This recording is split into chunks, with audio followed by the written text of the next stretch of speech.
going on?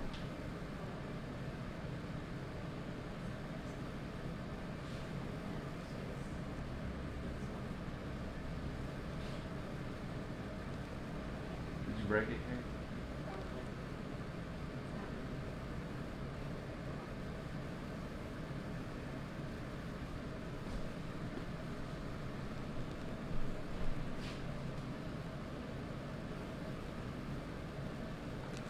Hey, what's up, Facebook Live? This is Jay Cohen with Brevard Insurance, and I'm already tearing things up this morning. Get the mic back up here. I'll get that for you, Jay. Got it? Oh. There you go. All right, well. There we go, perfect. Thanks, David.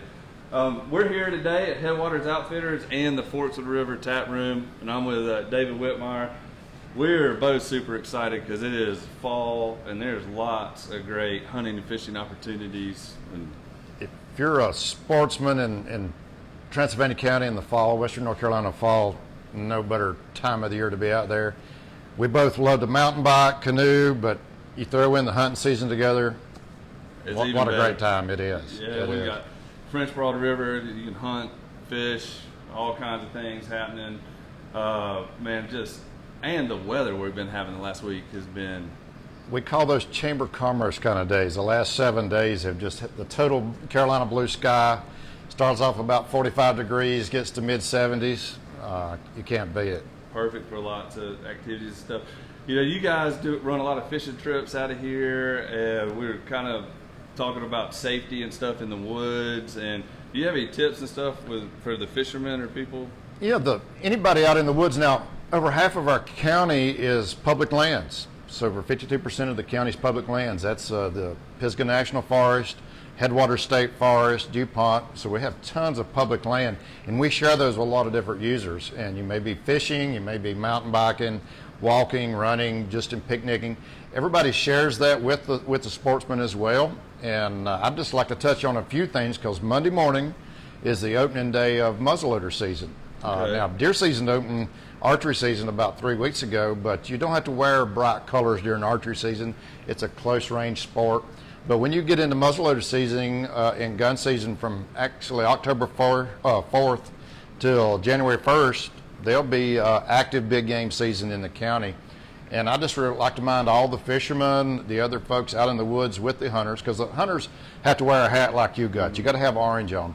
And I think it's very much courtesy for all users to wear bright colors and be aware of who's out there. And if you need to be a little bit quieter, you may not want to go on a mountain bike ride at 6 o'clock in the morning. You may want to wait till 10 and be a little bit more courteous. I think all those things are cool to be aware of. I had one of my most terrifying experiences in the forest.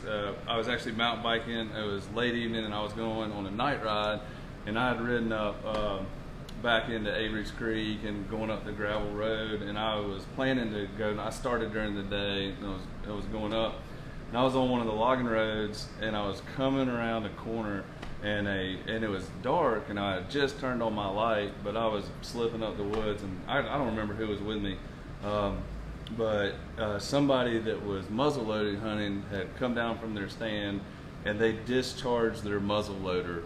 And we were like within 50 yards of each other, and it was twilight or whatever, and it was crazy. And you know, I've hunted a lot, and I was asking. He said he couldn't. Something was wrong with his. Well, the thing with muzzle loaders is you have to shoot to it's not, you don't want to carry a loaded weapon back into your car, because of the corrosion and everything gets in bullets. So you have to discharge, and it's safer to do it actually a crossbow is the same way. You can't walk around with a loaded crossbow. Yeah, you have to discharge it. So he was just doing the safety thing to doing, but right at dark, you're not expecting that. Yeah, he wasn't expecting us. We weren't expecting him. So you never know what you're going to get into in the woods. But yeah, that's some good pointers, especially. I know I fish the North Fork a lot. I love fishing up there, and I don't know if anybody can hunt around. There may be some private land or public land where people can hunt, but maybe not a bad idea if you're fishing in there to make yourself visible, aware of. If you're fishing, especially in those twilight times, having the gear on. Now, hunters will probably expect more people to be along a river than they would, and maybe some of the trails that they're along. But still, I think everybody has bright colors. That would be an awesome thing for everybody. Also, that's some good advice, David. Well, I think we're going to turn it over. Our agent, Kate Chong, she has been fly fishing a lot this year. This summer, she just started, and she's going to interview one of your guides about fishing and hear all about West North Carolina fly fishing. Looking forward. It's fall and fishing with the big brown trout spawning. Yeah. Can't beat October and early November. So. We'll turn it over to Kate. Chris. Thanks, guys. Good morning, everyone. I'm Kate, and this is Chris, and we are here to celebrate October 1st, which is day one of delayed harvest. Chris, tell us what that means. So delayed harvest season is a designation that the state has given certain streams that generally cannot hold large amounts of wild populations of trout. So what they do is they come in, they'll stock fish from October to June. They stock October, November, March, April, and May. And it is catch and release, single hook, artificial only, from October 1 to the first Saturday in June. And then from first Saturday in June to October or into September, people are allowed to keep 7 fish. It reverts to hatchery supported regulations. So it creates a really good angling opportunity for folks that have children, aren't able to really get around and hike into places because a lot of them are easier to access, and there's plenty of fish getting put in. So. It's a really cool opportunity, and it also helps protect some of our wild streams because it takes pressure off of those too. So. And how did the recent flooding that kind of disrupted the hatchery's operations, how did that affect delayed harvest for this fall? So the state put out an article a few days ago talking about, they lost, I want to say it was like 60% of their fish, wow. 80% of their weight at the hatchery. And they had more damage with their larger fish than they did their smaller fish. So they've worked with other national hatcheries and other state hatcheries, and actually the hatcheries have come together and kind of helped everybody out. So they're going to still be doing the same stockings, at least in October and November, as they were scheduled to do. The only difference is it's going to be more smaller fish. You're not going to see a lot of those really large brood fish. There will still be some, but not nearly as many as they used to put in each year. Awesome. So tell us, what does the ideal day of a fall fisherman look like? Like, when do you get up? Where are you going? What flies are you throwing?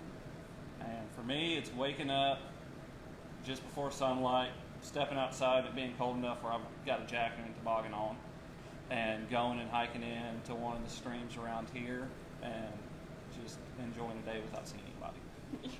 And then also, having to shed layers throughout the day because you got big temperature swings. And this time of year, I still fish a lot of dry dropper rigs early mornings. I'm going to start off nymph fishing just because it's cold, and then kind of midday you'll get some caddis activity. And in the evenings, this time of year, you'll start seeing some blue wing olives starting to show up too, so you can get some dry fly action as well. But it's a great time of year to fish. The only thing is if you get a real windy day, it can be painful because there's so many leaves floating down the river, and you got to kind of work your way between all the leaf litter. But it's not a bad time to be out. Cool.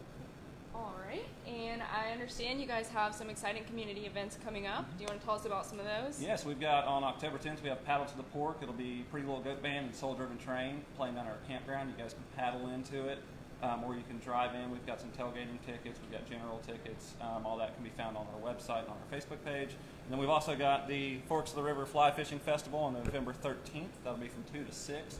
We've got a lot of different vendors coming in, Crooked Creek Holler, Backcountry Hunters and Anglers, Brady's Handmade Nets, Westport Fiasco will be playing, Thomas Fly Rods will be there, and then we've got a lot of different events going on. We've got some fly tying competitions, some entomology classes, so it'll be a fun deal. Awesome, and you guys have some women's events coming up too, right? Yeah, so Pisgah Area Women's Fly Fishers, they start doing events again this time of year. They've got all their information on their Instagram and Facebook pages, and then we also host a women's retreat every year, which is always a lot of fun. It's one of our favorite trips that we do. So we get 10 to 12 ladies together, rent out a lodge, and fish them for 4 or 5 days. So that sounds awesome. Yeah.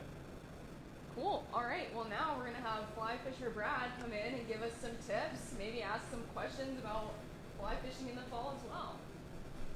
Thanks, Kate. Chris, it's good to see you this morning. See you too. I'm excited about the fly fishing in this fall here.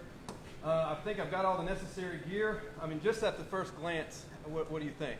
I think you could go catch a fish. Is that right? Yeah. I've got this custom rod here. I understand that is it a size matters kind of thing, or will this rod do No, it? not in Western North Carolina. Okay. Yeah. It's all good. I could catch Yeah, it and you trout can with get it. in the littlest creeks, you can get in the big ones. All right. And this net, you think it'll?